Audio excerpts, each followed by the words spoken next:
Bem-vindos a mais uma transmissão do Instituto Vida para Todos, diretamente dos estúdios na Estância Árvore da Vida, Sumaré, São Paulo, Brasil.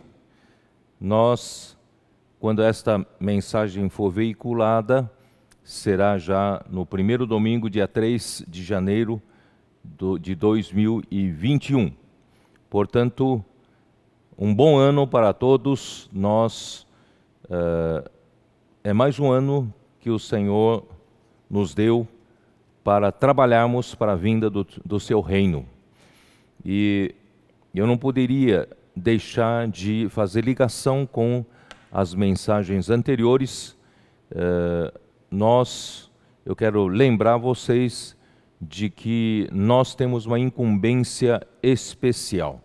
Nós somos trabalhadores de última hora, nós estamos no limiar da volta do Senhor, assim cremos, e nós somos o pequenino rebanho que foi mencionado em Lucas capítulo 12, são os que têm pouca força, os que não se consideram maduros ainda, todavia são eles que o Senhor, são os que o Senhor agradou dar o reino.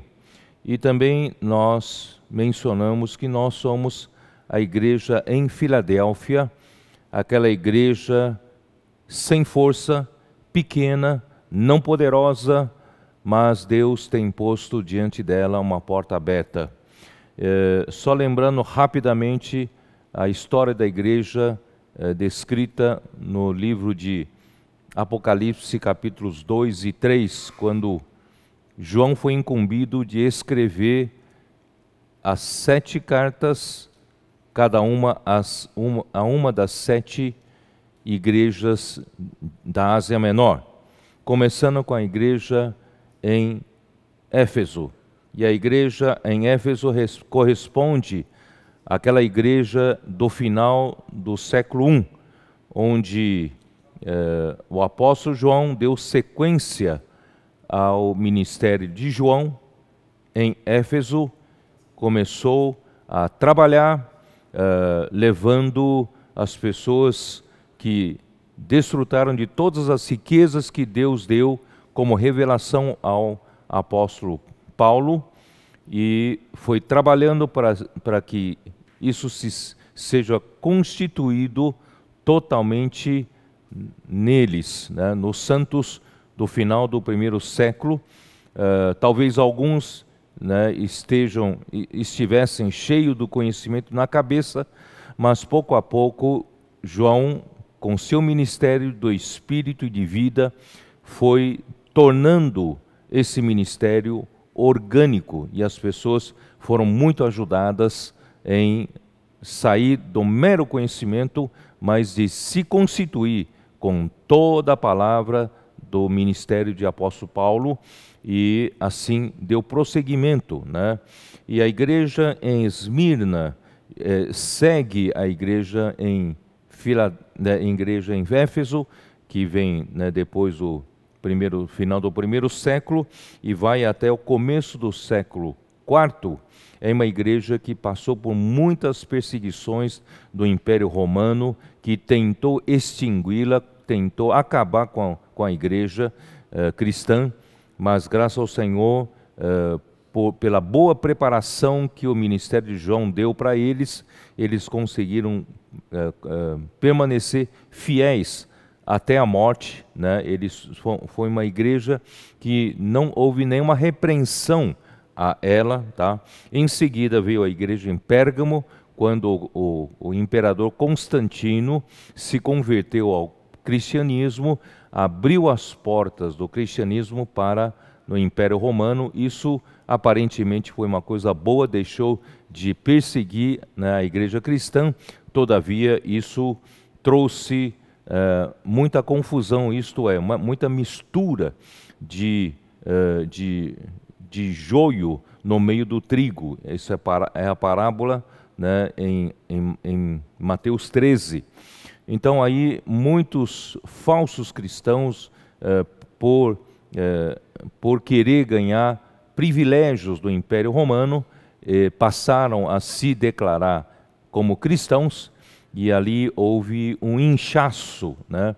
E houve um crescimento anormal da igreja.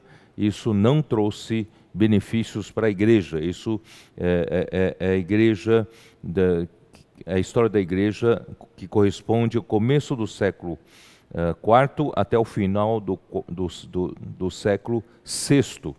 Aí vem a igreja em Tiatira. A igreja em Tiatira, no final do século VI, que dura até os dias de hoje.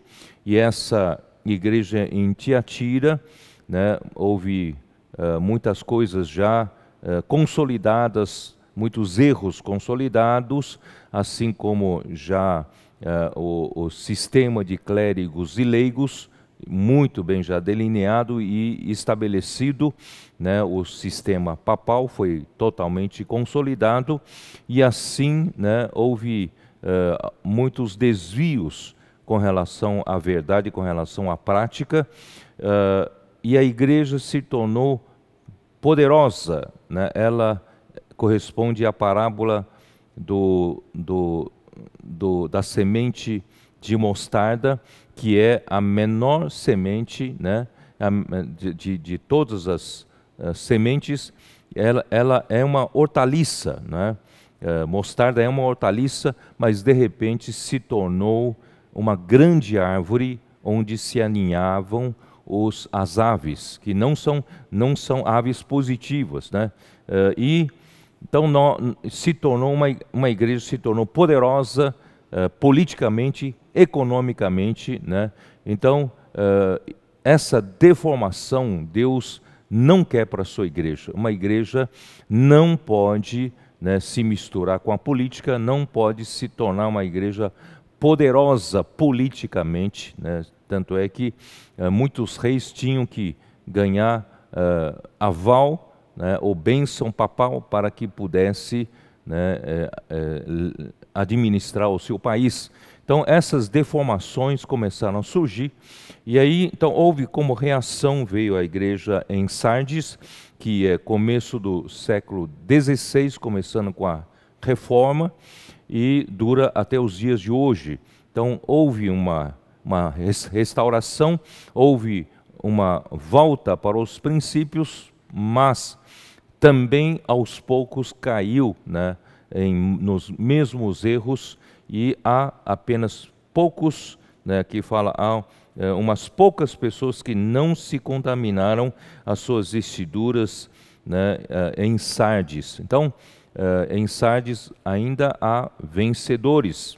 Todavia, o Senhor levantou a igreja em Filadélfia como preparação para o final dos tempos. Como eu disse nas mensagens passadas, no século XVIII, o Senhor começou com o embrião, né, do amor fraternal entre os irmãos, isto é, como uma reação de que não há entre os membros da igreja a classe clerical e a classe dos leigos. Não, todos são membros que devem funcionar no corpo de Cristo para a edificação do corpo de Cristo. Portanto, começou esse embrião no século XVIII, e no século XIX esse embrião mais uma vez se fortaleceu, e no século XX finalmente as bases, né, da igreja em Filadélfia começou a ser, né, consolidada, a visão da igreja, a visão da unidade da igreja, da unidade prática da igreja, né? Nem toda a Bíblia nós vimos uma igreja em cada cidade. Então essa representatividade da igreja sem divisão, né, começou a se mostrar no século XX, e também muitas verdades começaram a se consolidar, verdade sobre a igreja, verdade sobre o serviço da igreja, a edificação da igreja, né, as verdades sobre o nosso caminho da cruz, negar a vida da alma, e nós vivemos no Espírito, invocar o nome do Senhor, etc, etc. Muitas coisas foram consolidadas. Todavia, né, quando se restaura muitas verdades, existe um perigo de nós, por conhecermos muitas verdades, novamente nós nos ensoberbecemos. Então, no século XX, também havia esse perigo de as pessoas achando que agora os outros estão errados e nós estamos certos, nós temos as verdades, só nós temos essas verdades, e começar a se achar rico e abastado, e dizendo que não precisa de coisa alguma, mas Deus fala: não sabes se tu és infeliz, miserável, cego, pobre, cego e nu, isto é, quando envelhece, se ensoberbece. Os que ganharam a visão na igreja de Filadélfia, se torna a igreja em Laodiceia, que surgiu desde século 19 e 20, até o dia de hoje, e é uma igreja que se acha que tem tudo, não precisa de mais nada, não precisa de novas revelações, já possui tudo que ela precisa, está tudo ali, mas graças ao Senhor, o Senhor nos manteve na linha da igreja em Filadélfia, continuamos sem força, humildes, aqui diz, mas nós temos aquele que tem a chave de Davi, que abre a porta do reino, e a coisa preciosa da igreja em Filadélfia é a palavra profética. Os tesouros da palavra profética continuam com a igreja em Filadélfia e não tem cessado de ser ministrado para nós até o dia de hoje. E essa palavra que tem nos pautado, para andar no caminho de preparação para encerramento do final dos tempos. Portanto, nós somos esses trabalhadores da última hora. Portanto, queridos irmãos, vamos nos manter nessa condição, não se achar rico, uma igreja que não se acha rica, não se acha abastada, mas uma igreja que se acha que tem pouca força, mas sempre caminhando de acordo com a palavra profética, crendo na palavra, obedecendo a palavra, não sendo daquela geração incrédula, má e adúltera, mas nós somos da geração do pequeno rebanho, da geração da igreja em Filadélfia, da geração dos trabalhadores da última hora, e dessa forma, queridos irmãos, nós vamos trazer o Senhor de volta. E a igreja em Filadélfia, assim como a igreja em Esmirna, são duas igrejas que não houve nenhuma repreensão para com elas, e também uma igreja que o Senhor pôs diante dela. Ela tem pouca força, mas o Senhor quem pôs diante dela uma porta aberta. Queridos irmãos, nós estamos experimentando exatamente isso. Nós não temos grande poder político, nós não temos grande poder econômico, nós não somos poderosos neste século, mas nós experimentamos tantas coisas, tantos milagres, Senhor abrindo a porta para nós, não é isso? Só pela comportagem dinâmica, as coisas estão acontecendo entre nós, mais de 10 mil livros sendo semeados cada dia pelos nossos comportores dinâmicos, e as igrejas, os membros das igrejas ativos, não é isso? As mulheres ativas, cuidando da rede de cuidado, das conectadas, e também os jovens, com o Avança Jovem, o Expolivro já voltou a atuar, graças a Deus. Então, queridos irmãos, o Senhor nos deu essas ferramentas, são milagres que nós não tínhamos nenhuma condição, mas graças ao Senhor, porque o Senhor deu para a igreja em Filadélfia uma porta aberta, sabendo que nós temos pouca força, porque a força é do Senhor. Quem tem que ter força é o Senhor, não nós, E nós tão somente guardamos a palavra, amamos a palavra profética, nós cremos na palavra profética, nós obedecemos e praticamos a palavra profética, nós não negamos o nome do Senhor, nós amamos o nome do Senhor, não é isso? É esse nome que nos dá força para prosseguir, esse nome que nos dá socorro na hora oportuna, inoportuna, né, nos momentos em que nós nos consideramos, vamos dizer assim, insuficientes, na hora que nós nos sentimos sem força para prosseguir, nós invocamos esse nome nos reanima, nos encoraja a prosseguir nesse momento difícil dos últimos tempos. Então, para essa igreja, né, o Senhor nos deu também provações para passarmos. Nós passamos pelas provações, pela palavra da perseverança de Jesus. Nós, graças a Deus, o Senhor prometeu nos livrar na hora da provação, quando vem a grande tribulação. Seremos, eu creio, a igreja em Filadélfia será arrebatado, né, antes que venha a grande tribulação. E uma coisa gostosa é que ele promete para a igreja em Filadélfia: venho sem demora. Então, não, queridos irmãos, não desanimem, o Senhor virá sem demora. Apenas conserva o que tens, para a igreja em Filadélfia, conserva o que tens para que ninguém tome a tua coroa. Ao vencedor falo-ei, coluna no santuário do meu Deus, e daí jamais sairá. Gravarei também sobre ele o nome do meu Deus, o nome da cidade do meu Deus, a nova Jerusalém que desce do céu, vinda da parte de meu Deus e do novo nome. Quem tem ouvidos, ouça o que o Espírito diz às igrejas. Graças ao Senhor, né, que o Senhor tem nos dado tanta graça. Nós não somos merecedores.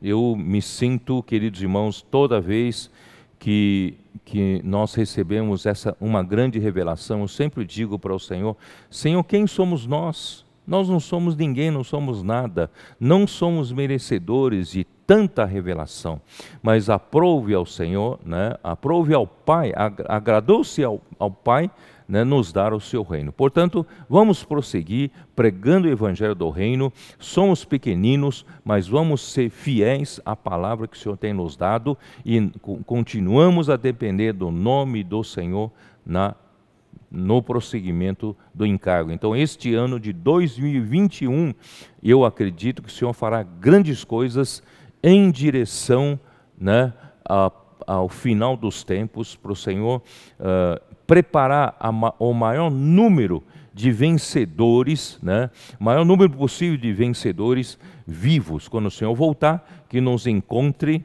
né, fazendo parte dos 144 mil, né, vencedores vivos. Que o Senhor possa, né, nos agraciar. Eu tenho com muita clareza, muita convicção de que o papel que o Senhor me deu, o papel que o Senhor deu a Ezra, nós dois somos como um só homem.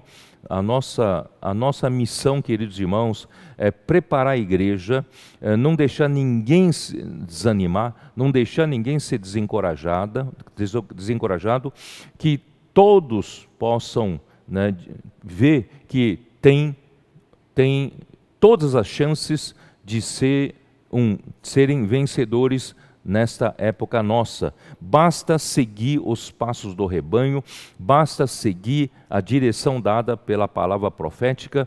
Você poderá ser um desses vencedores, e não só nós que estamos já vivendo a vida da igreja. Eu acredito que muitos que nos acompanham, né, desde que começou as transmissões do Instituto Vida para Todos, muitos têm acompanhado essa palavra. Eu acredito que o próprio Espírito Santo está chamando a cada um, está juntando, convocando também esses para mudarem de estado, mudarem de postura, e muitos que talvez não estejam no nosso meio ainda, eles estão sendo preparados para serem vencedores.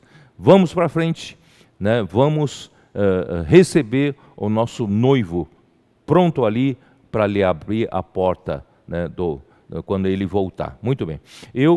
Esta mensagem, eu decidi falar de Mateus capítulo 25, que são as parábolas clássicas e nós não podemos deixar de falar nesta série de mensagens que nós falamos tanto de Mateus 20, falamos de Mateus 24, e nós não, claro, Lucas 12, mas não poderíamos deixar passar, né, em branco Mateus 25. Mateus 25 contém as parábolas clássicas, né, entre nós.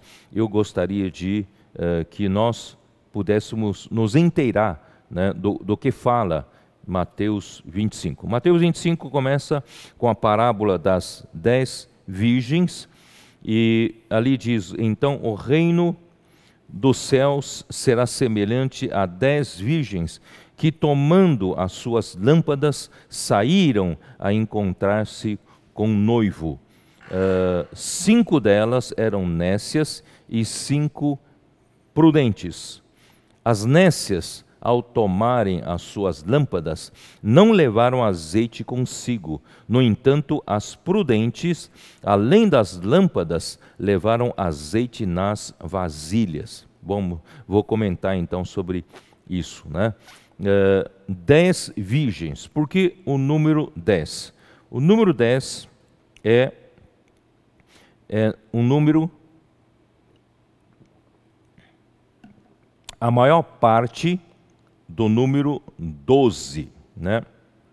Porque o número 12 na Bíblia é um número completo. O número completo é 12. E o número 10 é a maioria, a maior parte do número completo, né? E nós temos, além do número 10, então nós temos também o número 2. Então, 10 mais 2 são 12. 10 representa a maior parte e o 2 representa a menor parte, tá? Aqui tem a maior parte representa a maior parte dos que creram no Senhor Jesus, que compõem a igreja, né? As 10 virgens compõem a maior parte dos que creram no Senhor Jesus, né? A maior parte dos cristãos, a maior parte, né, que compõem a igreja. 10 virgens. Virgens porque o nosso... lembra que Paulo disse, né, em segunda... Vamos ver, vai. 2 Coríntios capítulo 11, de ter apresentado, né, os coríntios a Cristo. Dá uma olhada aqui, 2 Coríntios 11, versículo 2. Porque zelo por vós, com zelo de Deus, visto que vos tenho preparado para apresentar como virgem pura a um só esposo, que é Cristo. Então, em primeiro lugar, quando nós nos convertemos, quando nós fomos salvos, quando nós cremos no Senhor Jesus, nós então nos fomos justificados por Deus e nós nos tornamos uma virgem que ama somente ao seu esposo. Nós temos um só marido, um só esposo, que é Cristo. Então, a partir desse dia, os nossos olhos não estão mais fitos em outras coisas, em outras pessoas, mas os nossos olhos estão fitos somente no nosso Senhor, no nosso noivo, né, no nosso esposo, que é Cristo. Nós passamos a ser virgens. Muito bem. E essas virgens, esse número 10 virgens, representam, né, representam os cristãos, os que creem no Senhor Jesus, como eu digo, não é? Os membros da igreja, mas a grande maioria, antes da vinda do Senhor, né, terão já adormecido, né? Isto é, a grande maioria já terá, né, partido para o Senhor, já terão morrido, tá? Então, por que eu digo isso? Porque aqui no versículo 5 diz assim: e tardando o noivo, foram todas tomadas de sono e adormeceram. Foram todas tomadas de sono e adormeceram, tá? Então, quando Bom, vamos continuar assim. Então, essa igreja é formada por virgens e o próprio Senhor está preparando essa igreja para o casamento dele com ela, né? Isso está em Efésios, vamos lá, Efésios capítulo 5, né? Versículo 25, Efésios 5, versículo 25,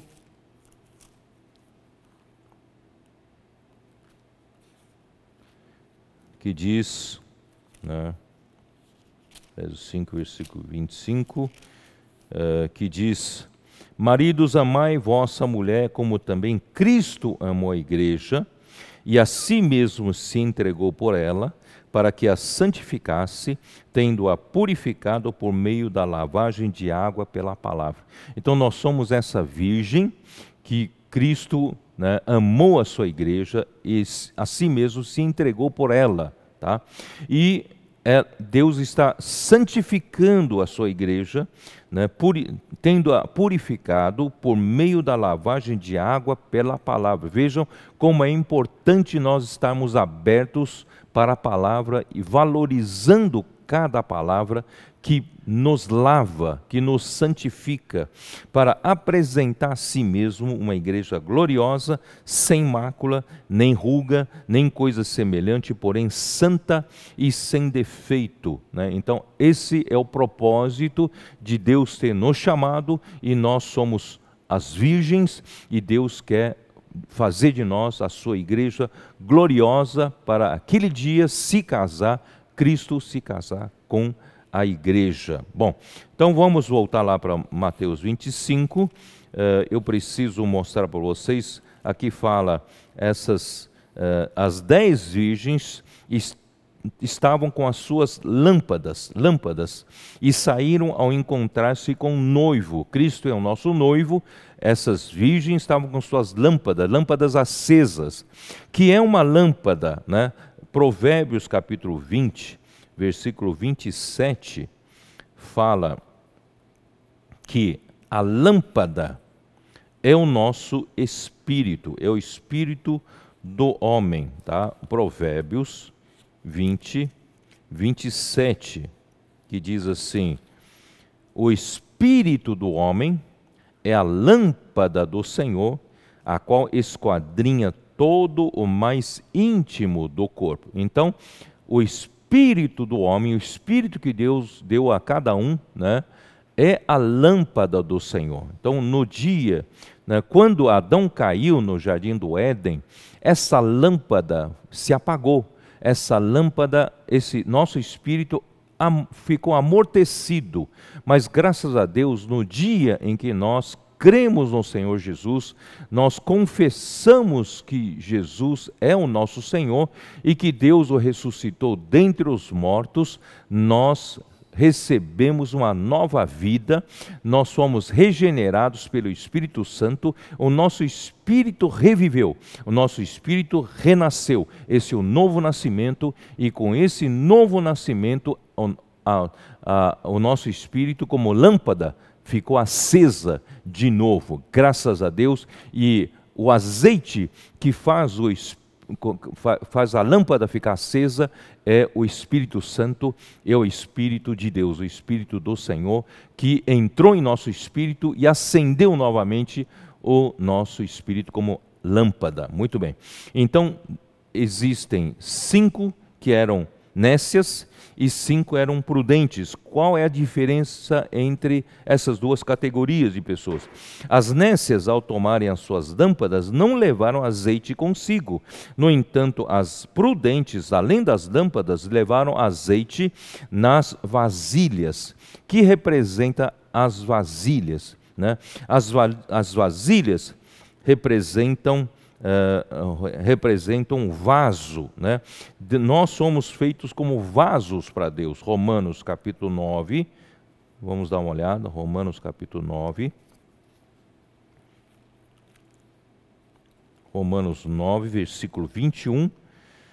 Ou não tem o oleiro direito sobre a massa, para do mesmo barro fazer um vaso para a honra e outro para desonra, 23, a fim de que também desse a conhecer as riquezas da sua glória em vasos de misericórdia, que para a glória preparou de antemão, os quais somos nós, esses vasos somos nós, a quem também chamou, não só entre os judeus, mas também entre os gentios. Então Deus chamou entre os judeus, entre os gentios, né, esses vasos de misericórdia e nos deu a sua salvação no dia em que cremos no Senhor Jesus.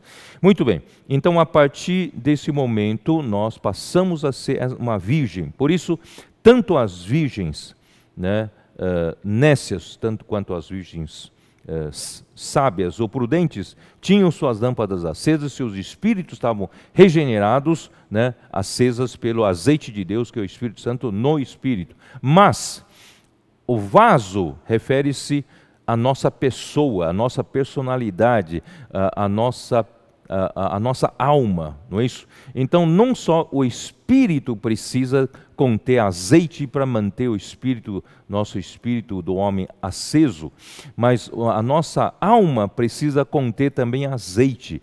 E como se armazena azeite na nossa alma?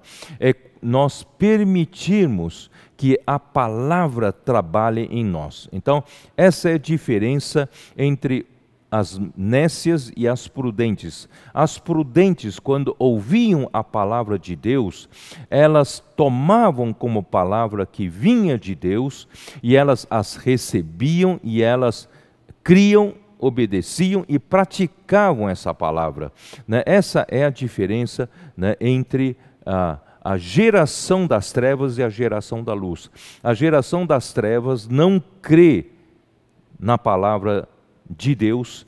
A geração das trevas perseguiram, até mataram os profetas, mas a geração da luz ama a palavra de Deus, crê na palavra de Deus, né?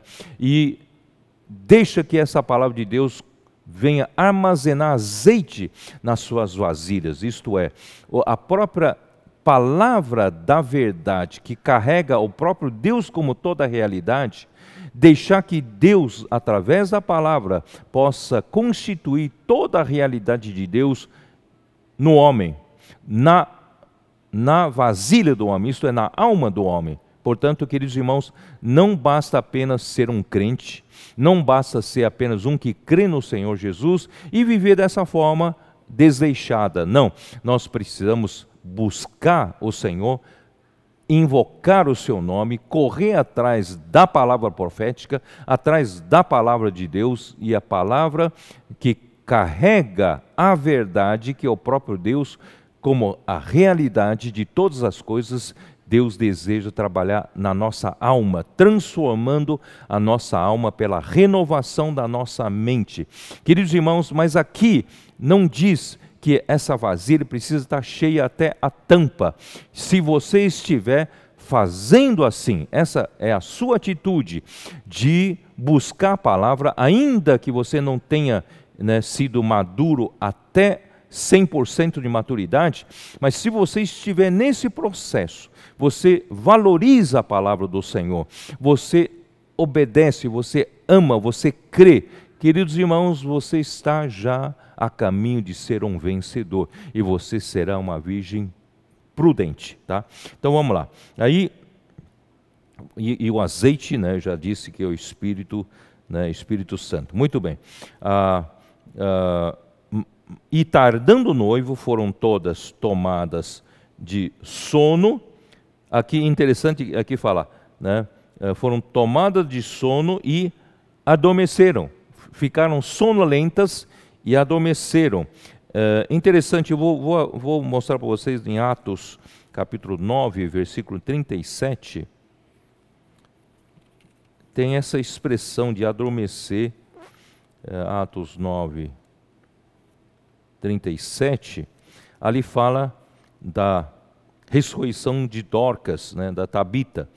Versículo 36 diz: havia em Jope uma discípula por nome Tabita, nome este que traduzido quer dizer Dorcas, era de era ela notável pelas boas obras e esmolas que fazia. Ora, aconteceu naqueles dias que ela adoeceu e veio a morrer. Tá vendo? Então existe esse processo, é adoecer e morrer, tá?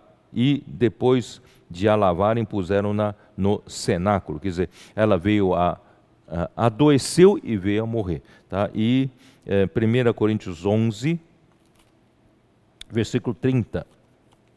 1 Coríntios 11, versículo 30, ali diz: eis a razão porque há muitos entre vós, muitos fracos e doentes, e não poucos que dormem, né? Então, quando fala-se que as virgens, né, elas foram tomadas de sono, como o Senhor não voltou na época delas, né, foram tomadas de sono, adormeceram, quer dizer, elas foram adoecendo e morreram fisicamente, tá? Mas todo cristão, na verdade, não morre de fato, mas adormece, dorme. Então, todas as 10 virgens adormeceram. Em outras palavras, todas as 10 virgens que compõem a grande maioria dos cristãos, dos santos, né, já dormiram, ou dormirão ainda antes da vinda do Senhor Jesus. Tá?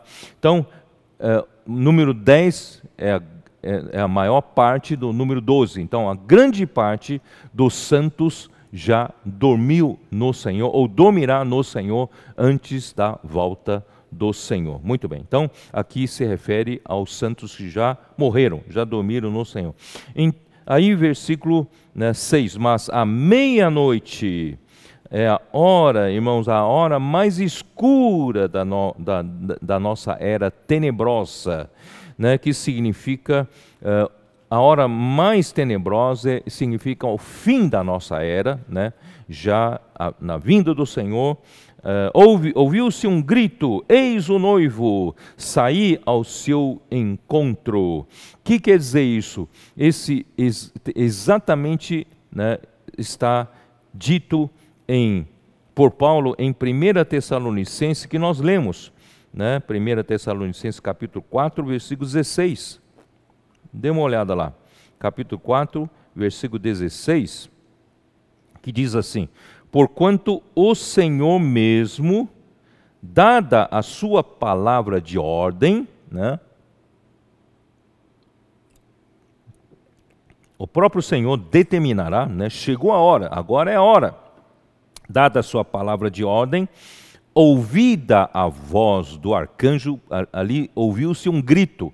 Esse grito é a voz do arcanjo, e ressoada a trombeta de Deus, o Senhor descerá dos céus, e os mortos em Cristo ressuscitarão primeiro. Isso refere-se já no final da grande tribulação, na parousia pública do Senhor, na vinda pública do Senhor.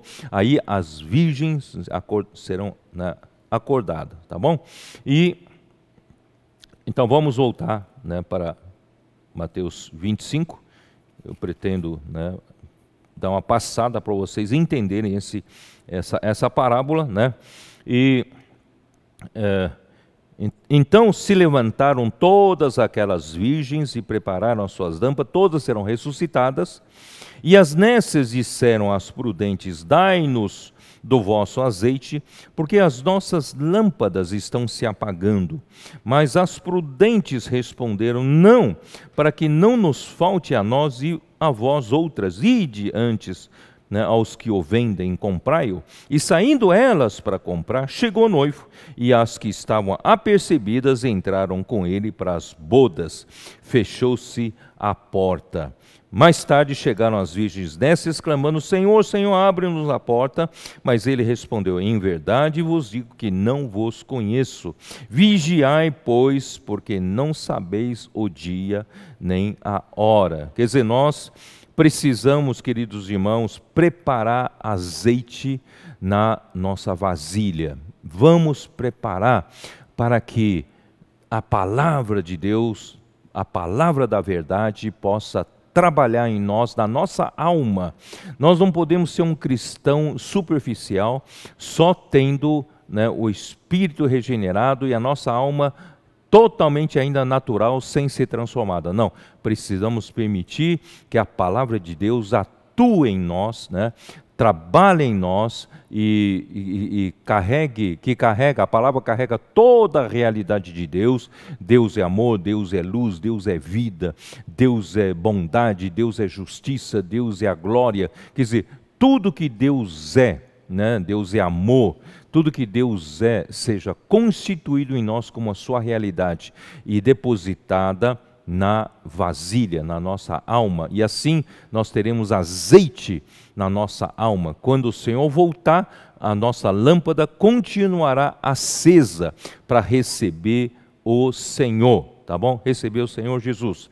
Então vamos viver apercebido. Então aqui não tem alguns irmãos têm uma compreensão um pouco errada de que é necessário que a nossa vasilha esteja totalmente cheia.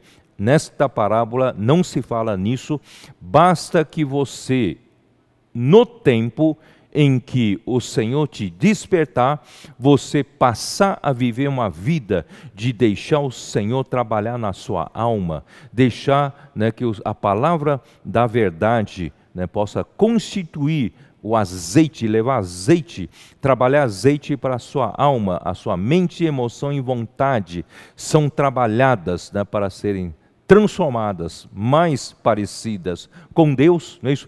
Então, está bom. Então, esse é o processo de você ser um vencedor. Não precisa estar até a tampa, mas alguns acham, eu não vou ser vencedor porque estou longe de estar totalmente maduro. Não, desde que você tenha esse estado de busca, isso também vale para você, né? Esse estado de busca, você será considerado vencedor, tá bom?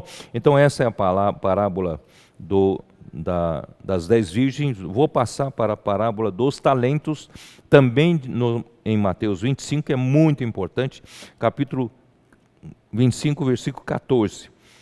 Pois será como um homem que, ausentando-se do país, chamou os seus servos e confiou os seus bens. A um deu 5 talentos, a outro 2 e a outro 1, e a cada um segundo a sua própria capacidade, e então partiu. Bom, a parábola das 10 virgens refere-se à vida, à maturidade de vida, o quanto você deixa que o Espírito de Deus, a palavra de Deus, trabalhe na sua alma para você ter crescimento de vida e alcançar maturidade de vida, no aspecto da vida.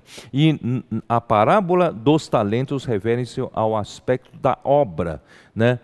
A obra que você faz para Deus, ela é aprovada por Deus, ou não é aprovada por Deus, né? Portanto, nós precisamos, por exemplo, Paulo, né, fala em 1 Coríntios, né, capítulo 3, vamos dar uma olhadinha lá, né? Senhor Jesus. 1 Coríntios 3, Paulo fala, no versículo 10, Paulo fala assim, segundo a graça de Deus que me foi dada, lancei o fundamento como prudente construtor, e outro edifica sobre ele, porém cada um veja como edifica. Aqui já corresponde ao aspecto da obra. Como você está fazendo obra para Deus, né? Porque, contudo, se alguém edifica sobre o fundamento é ouro, prata, pedras preciosas, madeiro, feno e palha, manifesta se tornará a obra de cada um, pois o dia a demonstrará, porque está sendo revelada pelo fogo, e qual seja a obra de cada um, né? O próprio fogo o provará. Isto é, nós podemos estar fazendo muitas obras cristãs, obra de caridade, boas obras para Deus, pregando o evangelho, expulsando demônios, curando as pessoas, fazendo muitas coisas, mas nós podemos nos surpreender naquele dia e que todas essas obras, com esse volume todo, pode ser coisas inflamáveis, pode ser feito de madeira, feno e palha. Quando vem o fogo, prova e não sobra nada, só cinzas. Não, nós precisamos edificar com ouro, que é a natureza de Deus, a prata, que é a própria redenção de Cristo, e as pedras preciosas é a obra transformadora do Espírito Santo. Quer dizer, a nossa obra tem que ser feita com o próprio Deus triuno, não é com o nosso material natural, né, humano. Então, o fogo prova, você fez muita coisa, quando passa o fogo não sobra nada. Se permanecer a obra de alguém que sobre o fundamento edificou, esse receberá galardão. Se a obra de alguém se queimar, sofrerá ele dano, mas esse mesmo será salvo, todavia, como que através do fogo. Muito bem, vou comentando porque, né, senão a gente vai ler e terminar de ler, acabou, né? Vamos lá. Então, aqui fala, vamos lá no começo, voltar lá para Mateus 25, né? Eu li logo no começo o versículo 14, depois será um homem que, ausentando-se do país. Queridos irmãos, como Cristo se ausentou do país? Que significa que esse homem se ausentou do país? Significa que Cristo morreu, ressuscitou, ele foi recebido no céu, né? Assentou-se à direita de Deus. Isso está no final do livro de Marcos. Dá uma olhada em Marcos 16, 19. Marcos 16, né? 19. Versículo 19 diz assim: de fato, o Senhor Jesus, depois de lhes ter falado, isso já depois da ressurreição, foi recebido no céu e assentou-se à destra de Deus. Então ele se ausentou do país, ele se ausentou desta terra, ele fez o que tinha que fazer aqui na terra, toda a sua obra redentora, a sua morte, Deus o ressuscitou dentre os mortos, ele voltou e falou com seus discípulos, deu comissionamento aos seus discípulos, no fim ele foi recebido no céu e assentou-se à destra de Deus. Mas antes dele ir, ele incumbiu os seus discípulos para a sua obra, que é pregar o Evangelho. Tá? Isso está no mesmo Marcos 16, versículo 15 e 16, e disse-lhes, ide por todo o mundo e pregai o Evangelho a toda criatura, quem crer e for batizado será salvo, quem porém não crer será condenado. Isso também está no final do livro de Mateus, né? Mateus 28, versículo 18, que diz, Jesus, aproximando-se, falou-lhes, dizendo, toda a autoridade me foi dada no céu e na terra, ide, portanto, fazeis discípulos de todas as nações, batizando-os em nome do Pai e do Filho e do Espírito Santo, ensinando-os a guardar todas as coisas que eu vos tenho ordenado, e eis que estou convosco todos os dias até a consumação do século. Esta é a nossa incumbência para a obra. Deus nos confiou a sua obra, para nós fazermos a sua obra. Portanto, irmãos, de um lado ele subiu ao céu, se ausentou do país, está à destra do Pai, mas por outro lado, ele está conosco em forma do Espírito. O Espírito da verdade está em nós, né, trabalhando junto conosco até a consumação do século. Então, Cristo nos confiou na igreja, né, para pregar o Evangelho e também para edificar a igreja. Isso está em Efésios, capítulo 4. Efésios, né, capítulo 4, versículos 11 e 12. Efésios, capítulo 4, versículos 11 e 12, que diz assim: e ele mesmo concedeu uns para apóstolos, outros para profetas, outros para evangelistas e outros para pastores e mestres, com vistas ao aperfeiçoamento dos santos para o desempenho do seu serviço ou para a obra do seu ministério, para a edificação do corpo de Cristo. Isso faz parte da nossa incumbência que Deus nos deu como seus servos para aqui na terra com relação à obra, tá bom? E, no fim, a primeira e os seus bens aqui, ele confiou-nos os seus bens. Os seus bens são os homens, são as pessoas que o Senhor salvou, né? O Senhor redimiu, salvou e colocou na igreja. Então, isso está em 1 Coríntios, capítulo 6, versículo 20, tá? 6, versículo 20, que diz assim: porque fostes comprados por preço. Agora, pois, glorificai a Deus no vosso corpo. Nós todos fomos comprados com preço. E Deus, então, dá muito valor para quem Ele comprou com preço. Ele confiou esses homens que Ele comprou com preço e entregou para os servos que somos nós. E nós temos que cuidar bem dos bens do Senhor. Vamos voltar para Mateus 25. Vamos lá. Mateus 25. Nós vamos comentando e voltando aqui, tá bom? Bom, aí ele chamou os seus servos e lhes confiou os seus bens, versículo 14. A um deu 5 talentos, a outro 2 e a outro 1, cada um segundo a sua própria capacidade, né?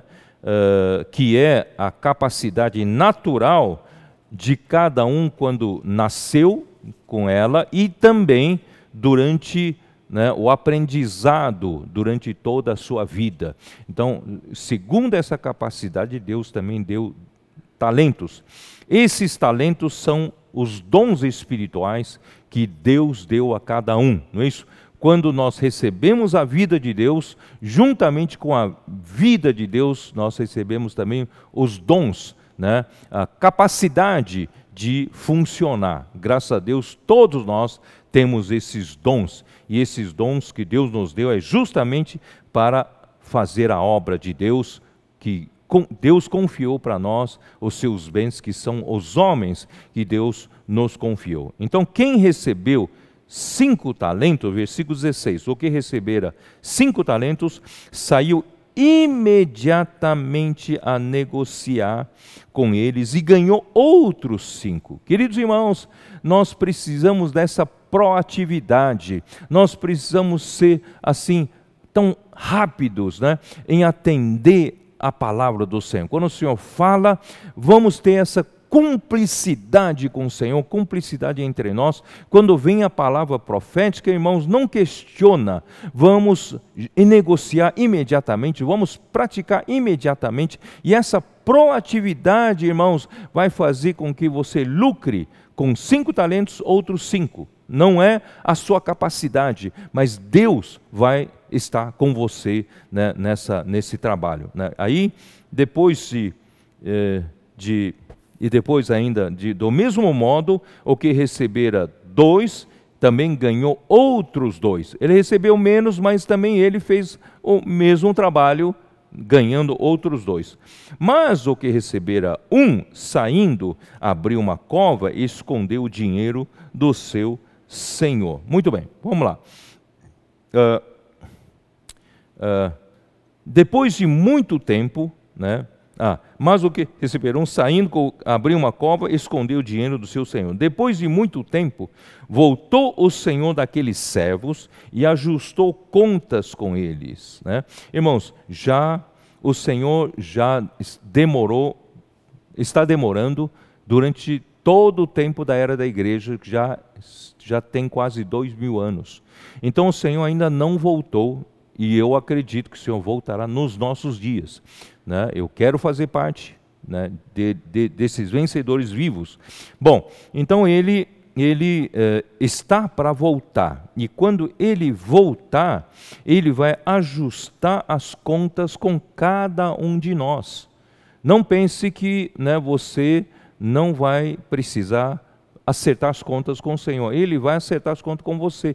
Então ele vai ver aquilo que ele deu para você, o dom que ele deu para você segundo a sua capacidade, se você foi fiel naquele pouco que ele te deu. Se você for fiel, não é isso? Você vai entrar no gozo do seu Senhor, tá? Então depois, em versículo 20, então aproximando-se o que recebera 5 talentos, entregou outros 5, dizendo: Senhor, confiaste-me 5 talentos, eis aqui outros 5 talentos que ganhei. E disse-lhe o Senhor: muito bem, servo bom e fiel, foste fiel no pouco, sobre o muito te colocarei. Entra no gozo do seu Senhor. E aproximando-se também o que recebera 2 talentos, disse: Senhor, 2 talentos me confiaste, aqui tens outros 2 que ganhei. Disse o Senhor: muito bem, servo bom e fiel, foste fiel no pouco, sobre o muito te colocarei. Entra no gozo do teu Senhor. Né? Então, queridos irmãos, aqui só como referência, para vocês saberem, né? 1 talento era a maior unidade de peso na época. Né? E ele corresponde mais ou menos 35 quilos de prata pura, né? Equivalia naquele tempo 6.000 denários.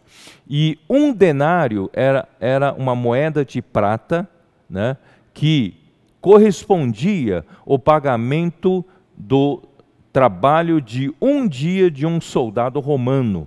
Então 1 denário corresponde o salário de 1 dia de trabalho, né? E 1 talento corresponde a 6.000 denários, portanto, 6.000 dias de trabalho. Então o Senhor confiou para uns 5 talentos, outros 2 talentos e outros 1 talento, portanto, mesmo 1 talento não é pouca coisa, são 6.000 denários, um salário de 6.000 dias, tá bom? Então, só que esse que recebeu, né, ele disse o seguinte, então, né, ao de 5 e ao de 2, o Senhor falou, foste fiel, servo, muito bem, servo bom e fiel, né? Nós queremos ser esses servos bons e fiéis. Foste fiel no pouco, sobre o muito te colocarei, entra no gozo do teu Senhor. Graças a Deus, nós queremos entrar no gozo do nosso Senhor, no reino, né? Nós então queremos, como galardão, o reino milenar, queremos estar no gozo do nosso Senhor. Aí, chegando no fim, versículo 24, o que recebera 1 talento, disse: Senhor, sabendo que és homem severo, que ceifas onde não semeaste, e ajuntas onde não espalhaste, receoso, escondi na terra o teu talento, aqui tens o que é teu. Quer dizer, ele se justificou o seu desleixo. Sabe onde vai ser esse julgamento? Será no tribunal de Cristo, nos ares, que nós havíamos falado, né, no livro de Tessalonicenses. Então, nesse julgamento no tribunal de Cristo, ele vai justificar o seu desleixo. Por quê? Porque o Senhor entregou um capital para ele negociar, ele inutilizou todo o capital, ele enterrou esse capital, que foi um investimento que o seu Senhor lhe entregou para que possa lucrar, né? Esse lucro, na verdade, são pessoas, né? Mas ele com seu desejo, ele não o fez e enterrou. E enterrar significa, queridos irmãos, a terra, significa ele apagou o seu dom, né, com as coisas mundanas, com as coisas dessa terra, tá? E então ele inutilizou todo o investimento do Senhor. Que nós não sejamos assim, queridos irmãos. Por menor dom que você acha que tenha, vamos ser fiel no pouco, né? No pouco de dom que eu tenho, eu quero ser útil, eu quero servir ao Senhor. Você vai ver, o Senhor vai multiplicando os seus dons, vai aumentando os seus dons, você vai se tornando cada vez mais útil na mão do Senhor. Creia nas minhas palavras, tá? Não entra nessa negligência, nesse desleixo, né, basta, né? Aí o Senhor falou assim, aí ele diz assim, versículo 24, chegando por fim o que receberam 1 talento, Senhor, sabendo que és homem severo, que ceifas onde não semeaste, e ajuntas onde não espalhaste, receoso, escondi na terra o teu talento, aqui tens o que é meu. Devolveu o investimento do jeito que estava. Respondeu-lhe, porém, o Senhor: servo mau e negligente, sabias que ceifo onde não semeei, ajunto onde não espalhei? Cumpria, portanto, que entregasses o meu dinheiro aos banqueiros, e eu, ao voltar, receberia com juros o que é meu. Tirai-lhe, pois, o talento e dai-o ao que tem 10. Irmãos, o que você tinha que fazer? Se você recebeu apenas um talento, esse um talento são 6.000 denários, é um salário de 6.000 dias, não é pouca coisa. Então você precisa colocar o seu talento para funcionar. Você precisa, o que você precisa? Entregar o dinheiro para o banqueiro. Se você não sabe fazer, render o seu dinheiro, os banqueiros sabem. E os banqueiros na igreja, irmãos, são nossos queridos irmãos, né? Os apóstolos, profetas, evangelistas, pastores e mestres, lá de Efésios 4:11, eles estão para aperfeiçoar, né, os santos para o desempenho da obra do ministério de cada um, né, para a edificação do corpo de Cristo. Se eu não sei fazer as coisas, eu entrego nas mãos deles, eu peço para eles me ajudarem e seguindo os passos do rebanho, servindo ao Senhor, você vai ter lucro, você vai entrar para o gozo do seu Senhor. Né? Versículo 29, porque a todo o que tem se lhe dará e terá em abundância, mas ao que não tem, até o que tem lhe será tirado. Esse é o princípio. Se você tem o Senhor, naquele dia o Senhor vai recompensar mais. Se você não tem, você será tirado o que você tem. Então, e o servo inútil, lançai-o para fora, né? Nas trevas, ali haverá choro e ranger de dentes. Queridos irmãos, aqui não se refere à perdição eterna, aqui não se refere à perda da salvação, pois a nossa salvação é eterna, né? Esse mesmo servo que foi inútil, ele ainda participará do novo céu, nova terra, nova Jerusalém, porque a salvação é eterna, mas existe uma questão de recompensa, de galardão ou de disciplina ou punição dispensacional. Por que dispensacional? Por uma dispensação. Essa dispensação será de 1000 anos. Então, durante 1000 anos, né, ele estará sendo na disciplina, nas trevas. Aqui fala trevas, na verdade são trevas exteriores, quer dizer, fora da glória de Deus. Os vencedores estarão reinando com Cristo por 1000 anos, né, na glória do Senhor, e esses, né, que forem disciplinados, forem infiéis, eles estarão nas trevas exteriores, quer dizer, fora dessa glória, né, de Deus, e ali haverá choro, ranger de dentes, choro para dizer, por que eu fui negligente durante todo o tempo da minha vida cristã? Por que, né, eu não me esforcei quando ouvi a palavra profética e eu ainda não me dei conta de que eu precisava me despertar, eu não dei valor ao que o profeta estava falando. Portanto, queridos irmãos, vamos ser esses vencedores, vamos ser tanto, né, aqueles que têm azeite nas vasilhas. Não precisa ser 100% maduro. Se você estiver, quando o Senhor voltar, ou quando a morte te colher, e você estiver no estado de se encher da vasilha, você está buscando a palavra, você está buscando a realidade da palavra e deixar o Senhor operar em você através das provações da vida, você vai ver que você será um vencedor. E também com relação à obra, não faça obras quaisquer. Vamos fazer a obra que vale a pena, não é isso? A obra segundo a palavra profética. Não invente boas obras para fazer, pode ser meramente madeira, feno e palha, que não suporta a prova do fogo.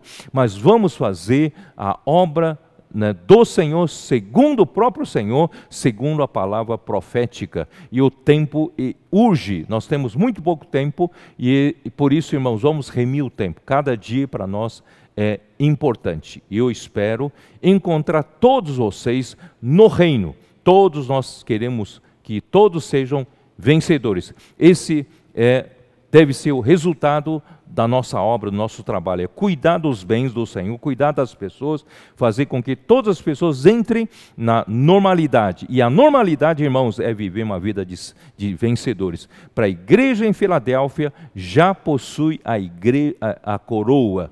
Então, é só conservar o que tem. Então, conserva, mantenha, permaneça no estado, né, do estado positivo de busca ao Senhor, e nós vamos ser vencedores quando o Senhor voltar.